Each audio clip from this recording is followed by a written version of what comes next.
Let's go! On attaque une nouvelle semaine de trading. On a une grosse semaine qui nous attend avec des annonces économiques tous les jours, surtout en milieu de semaine. Mercredi, si je dis pas de bêtises, on a la FOMC, décision des taux directeurs. On a des résultats d'entreprise toute la semaine. Donc on s'attend à être sur une grosse semaine avec du mouvement. En tous les cas, vous le savez, les débuts de trimestre, les débuts d'année, c'est souvent les moments les plus importants sur le marché. C'est pas en plein milieu d'août où il va se passer quelque chose. C'est maintenant que les banques centrales prennent leurs décisions. C'est maintenant qu'on voit qu'est-ce qui va se passer sur les prochains mois. Et donc, c'est maintenant que tout se joue. On se retrouve les amis comme chaque début de semaine pour faire le point du gold, du bitcoin, du XAG. Regarder quels sont les futurs niveaux à travailler, quels sont les futurs niveaux que je vais trader.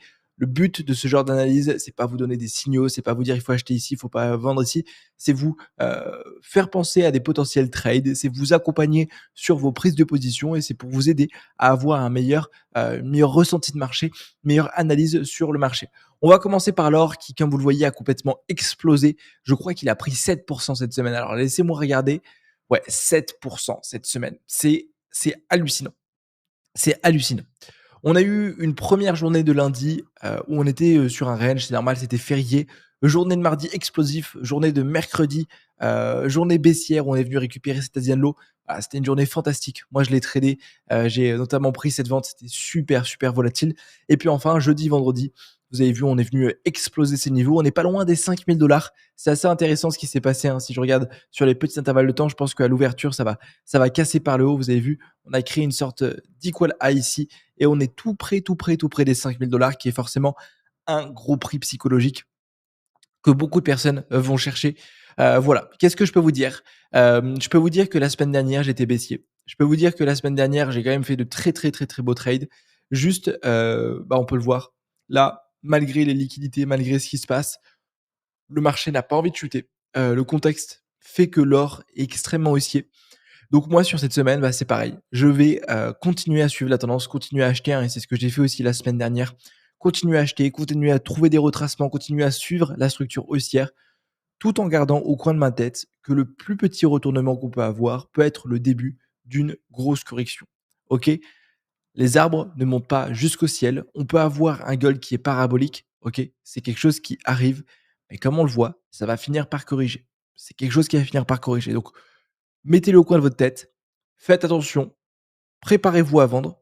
Mais pour le moment, là, j'ai rien à vous dire. J'ai rien à vous dire à part qu'il faut buy, il faut buy, il faut buy, il faut buy. Franchement, 7% sur cette semaine. On a vécu une très, très grosse semaine dernière. Le marché est super volatile. Donc, forcément, hein, pour ceux qui font du scalping, c'est le paradis, hein. C'est le paradis, franchement. Chaque session US, comparée à, par exemple, ce qui se passait sur le mois d'août 2025, juillet 2025, chaque session US, on a 400 pips, 500 pips à les récupérer. Ok, chaque session US. Ce qui veut dire que forcément, vous devez juste prendre un trade sur la session US et vous faites votre journée. Ok. Donc ça, c'est un gros avantage. Sur le 11 d'or, on a à peu près le même scénario. Je vous ai dessiné un petit bloc que je trouve super intéressant, qui est sous les 96 $. Vous avez vu juste ici. Et comme on peut le voir, on est venu casser le prix psychologique aussi des 100 $. Très très gros momentum, encore plus haussier que l'or. Sur cette semaine, ouais, on a fait 7% un jour. Ouais, je pense qu'on est sur du 15% sur la semaine sur le silver. Marché haussier, j'ai rien à vous dire à part que il faut acheter. On passe au Bitcoin et Bitcoin malheureusement qui n'arrive pas à sortir de ce range, n'arrive pas à sortir de ce momentum. Vous le voyez, hein, on était venu casser par le haut. Alors je vais vous cacher ça. On était venu casser par le haut du range. Je vous avais dit, attendez la team, on est peut-être sur un retournement haussier enfin. Sauf que comme on peut le voir, c'est pas une clôture avec le cœur. Ce qui montre quoi? Ce qui montre que c'est une clôture avec la mèche et donc que c'est pas le mouvement que le marché veut faire, c'est juste une liquidation. Ok, là, avec une mèche, ça juste montre une liquidation. Le marché est juste venu récupérer les ordres, mais c'était pas l'intention du marché de venir chercher ce niveau. Donc on est en train de retravailler ce bloc, cette accumulation. Alors c'est des choses qui arrivent parce que le Bitcoin c'est quand même un actif qui est cyclique, c'est-à-dire que il y a des moments où on va être sur des cycles de range. C'est ce qui s'est passé il y a à peu près un an, c'est ce qui s'est passé pareil sur l'été 2024, c'est ce qui s'est passé ici. Et c'est une accumulation. Le marché est en train d'accumuler. J'étais aussi en train de réfléchir, moi de mon côté, finalement, quelles peuvent être les bonnes nouvelles sur le Bitcoin qui pourraient faire grimper le Bitcoin.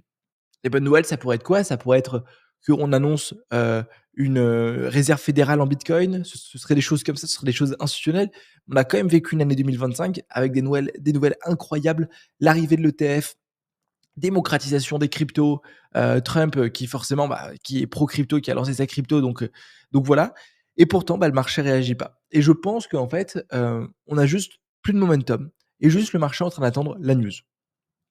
La news qui va soit faire la bougie du seigneur et faire de nouveaux plus hauts sur le bitcoin, ou soit qui au contraire va pénaliser le bitcoin. Mais plus ce support vient être touché, plus elle casse un support, c'est un niveau sur lequel il y a des ordres donc qui sont rachetés ici et donc forcément vous imaginez bien, ce support un peu comme une table, à force de vous appuyer dessus et on va chercher tous les ordres, OK? Tous les traders qui voulaient travailler support ont déjà travaillé support, ont déjà ouvert leur trade, sont déjà dedans et donc petit à petit, on est en train de casser ce support, de fragiliser ce support et finalement, je me dis: «Est-ce que ce serait pas du coup, le moment où le bitcoin va enfin venir casser ce support, chercher les stops qui sont ici, hein?» parce que quand même si on vient récupérer ce plus bas, c'est le plus bas de 2025. Donc si on vient récupérer ce plus bas, c'est sûr que toutes les personnes qui étaient en achat dans toute cette poussée se font sortir, OK? Donc liquider ces plus bas, revenir sur les 62 000 donc là, clairement, ce serait la fin du monde, hein. Clairement, tout le monde dirait: «Les bitcoins, c'est fini» et cetera. Pour aller faire un plus haut et ce serait quand même un setup qui serait vraiment super intéressant, que je pense, je travaillerai avec du levier, moi. Franchement, ça me rappelle un peu ce qui s'est passé sur le bitcoin, mais ce qu'il nous faut, c'est une news. Ce qu'il nous faut, c'est une news, je vous le dis, c'est une news positive, négative, de Trump, de quelqu'un d'autre et cette news, il y a tout le monde qui l'attend. Parce que là, on peut le dire, depuis 2 mois, il se passe rien et d'ailleurs, en fait, sur heu, tous les actifs corrélés au Bitcoin, donc je pense, au, S&P 500, finalement, hop, quand on regarde le S&P 500, waouh, j'arrive pas à écrire. OK. Quand on regarde le S&P 500, si je me mets sur du 4 heures, c'est pareil, on n'a pas trop de momentum. Depuis novembre, comme le Bitcoin, on est sur ce range, quoi, hein. On est sur ce range. On n'a pas eu une belle bougie, on n'a pas eu une belle cassure. On est quand même sur un marché qui accumule, un marché, en fait, qui est tout simplement en train d'attendre qu'il se passe quelque chose, qu'on ait une news pour prendre une direction. OK, donc dans ce genre de marché, venir travailler les petits ranges, moi, je préfère trader les marchés en momentum, hein. Pourquoi essayer d'aller trader le Bitcoin quand on a le gold qui fait 7 par la semaine? OK? C'est toujours, ça la logique d'un trader, c'est aller sur l'opportunité ou sur l'actif qui nous offre, le meilleur momentum. Et là, actuellement, pour moi, le S&P, le Bitcoin, et cetera, il se passe pas grand-chose. On a un range, ça va faire des ATH, ça casse par le bas, ça va faire casser par le haut et faut le dire, depuis novembre, on est sur un range. Voilà les amis, j'espère que vous avez aimé ce débrief. Si c'était le cas, mettez votre pouce bleu. Comme d'habitude, mettez votre petite fusée. C'était Casper, très bon trading à vous les amis, faites attention comme d'habitude. Ciao, ciao.